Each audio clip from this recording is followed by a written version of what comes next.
Ijazah Jokowi, kenapa masih jadi misteri? Negara punya undang-undang, UGM punya dokumen, tapi semuanya bungkam. Kalau ijazah itu sah, kenapa tak dibuka saja? Apa yang sebenarnya disembunyikan?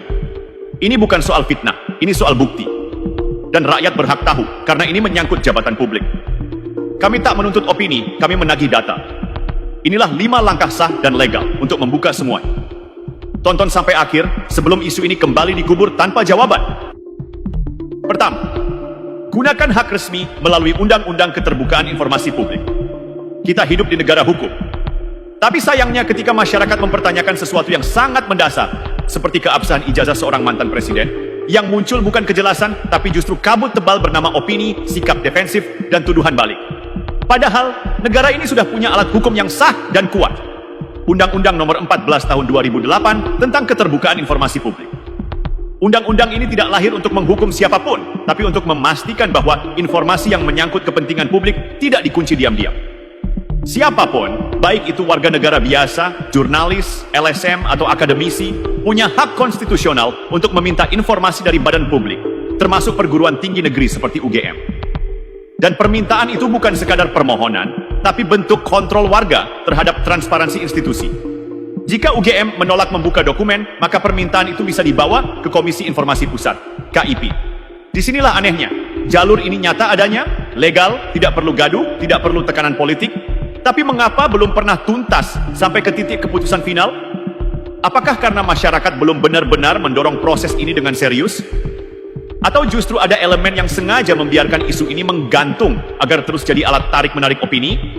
Kalau benar ijazah itu ada, sah dan tersimpan rapi, kenapa harus ragu dibuka? Kenapa harus selalu dijawab dengan kata fitnah, tapi tidak disertai dokumen otentik untuk membungkam fitnah itu sekali untuk selamanya? Kita tidak bicara soal privasi pribadi, kita bicara soal dokumen yang menjadi dasar legal seseorang memimpin negara. Maka ketika publik menuntut transparansi, itu bukan bentuk kebencian, itu bentuk tanggung jawab sebagai warga negara. Dan kalau pemerintah, lembaga pendidikan, atau pihak terkait merasa tak ada yang disembunyikan, seharusnya mereka menyambut permintaan ini dengan kepala tegak. Undang-Undang Keterbukaan Informasi Publik sudah menyediakan jalan, tapi jalan hukum ini hanya akan sampai ke ujung jika ada kemauan untuk benar-benar melangkah. Kebenaran itu tidak akan datang sendiri. Ia harus diundang, diminta, dan diperjuangkan. Dan jika semua pihak terus bersembunyi di balik diam, maka publik berhak bertanya, siapa sebenarnya yang sedang tidak siap berhadapan dengan terang? Kedua, ajukan gugatan ke Pengadilan Tata Usaha Negara. Ketika jalur permintaan informasi secara terbuka ditolak dengan alasan kabur atau bahkan tanpa alasan sama sekali, maka langkah hukum yang semestinya diambil berikutnya adalah menggugat ke Pengadilan Tata Usaha Negara. PTUAN dibentuk justru untuk menangani persoalan seperti ini. Ketika badan publik diduga melakukan pelanggaran administratif, termasuk menolak membuka informasi yang seharusnya bisa diakses masyarakat. Artinya negara sudah menyediakan saluran resmi untuk menguji apakah suatu lembaga benar-benar bertindak sesuai hukum atau justru menyalahgunakannya. Namun ironisnya, jalur ini jarang digunakan secara serius dalam polemik ijazah Jokowi.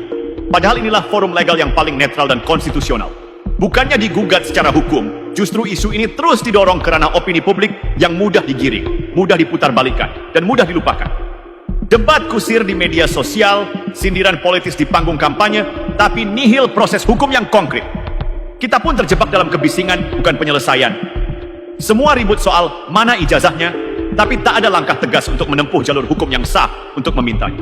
Lebih menyedihkan lagi, gugatan-gugatan yang pernah diajukan sering tidak dibangun dengan strategi hukum yang kuat. Sehingga hasilnya pun tidak mengikat, tidak menggugah, bahkan malah dijadikan alasan untuk menyudahi pembahasan. Inilah persoalan kita, kebenaran terlalu sering digantung di udara, tanpa pernah betul-betul dikejar hingga dasar hukum terakhirnya. Kalau benar negara ini masih menjunjung tinggi asas legalitas, mengapa jalur hukum seperti PTUN tidak menjadi pilihan utama sejak awal? Mengapa kita lebih sering mencari pembenaran moral di media sosial ketimbang pembuktian formal di pengadilan? Jangan-jangan yang kita cari bukan kepastian, tapi keributan yang tak kunjung usai. Karena selama ini jalur hukum bukan tidak ada, hanya tidak ditempuh dengan sungguh-sungguh. Jika masyarakat, akademisi, dan tokoh publik bersatu mendukung gugatan administratif yang solid ke PTUN, maka itu akan memaksa lembaga seperti UGM berdiri di depan hukum, bukan sekadar bersembunyi di balik pernyataan normatif. Tapi selama jalur ini diabaikan, maka polemik hanya akan terus menjadi komoditas politik, bukan ruang klarifikasi. Lalu, siapa yang paling diuntungkan dari kegaduhan tanpa penyelesaian ini? Ketiga, dorong audit independen oleh pakar dokumen dan akademisi. Kalau negara menghindar dan lembaga pendidikan bungkam, maka satu jalur damai yang tersisa adalah audit independen. Tidak perlu menunggu keputusan politik atau perintah pengadilan, cukup berikan dokumen kepada tim ahli, biarkan sains berbicara. Karena pada akhirnya, kertas tak bisa berbohong. Jika memang dokumen itu asli, bisa dibuktikan secara forensik. Dari jenis tinta, usia kertas, cetakan, tanda tangan, hingga font yang digunakan. Semua bisa diuji, bisa diverifikasi, dan bisa diumumkan ke publik secara terang. Lalu pertanyaannya, kenapa jalan sederhana ini tidak juga ditempuh? Kita punya banyak akademisi yang kredibel. Kita punya pakar forensik dokumen yang independen. Kita punya media, ormas, dan lembaga riset yang bisa memfasilitasi audit ini. Tapi yang kita lihat justru sebaliknya. Keraguan dibiarkan menggantung, opini dibiarkan liar, dan kebenaran disandera oleh kebisuan kolektif. Banyak yang bersuara lantang, tapi tak satu pun membentuk tim.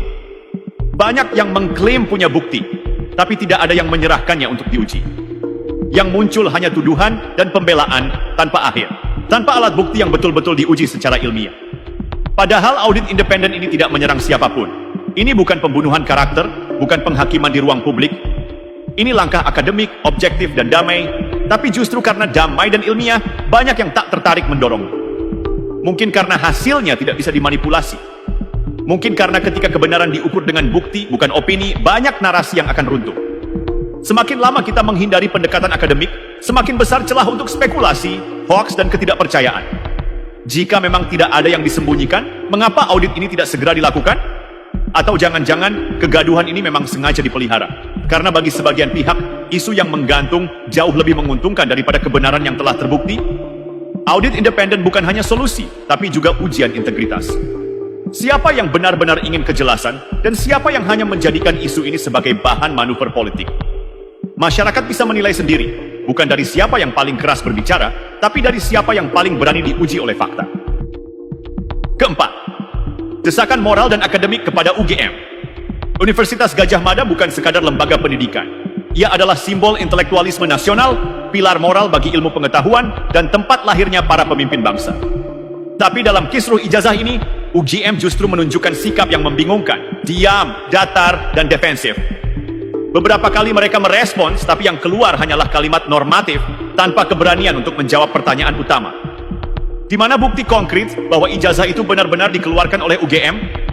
Jika UGM memang memiliki data administratif, buku induk, dan dokumen asli yang sah, mengapa tidak ditunjukkan saja? Apa yang menghalangi sebuah kampus untuk berkata tegas kepada publik? Ini dokumen aslinya, ini catatannya, ini buktinya? Justru sikap menghindar yang ditampilkan selama ini hanya memperkuat kecurigaan. UGM seolah ingin masalah ini berlalu begitu saja, seolah integritas bisa ditunda dan pertanggungjawaban publik bisa diabaikan. Padahal yang dipertaruhkan bukan hanya reputasi satu orang, tapi kredibilitas institusi pendidikan tinggi.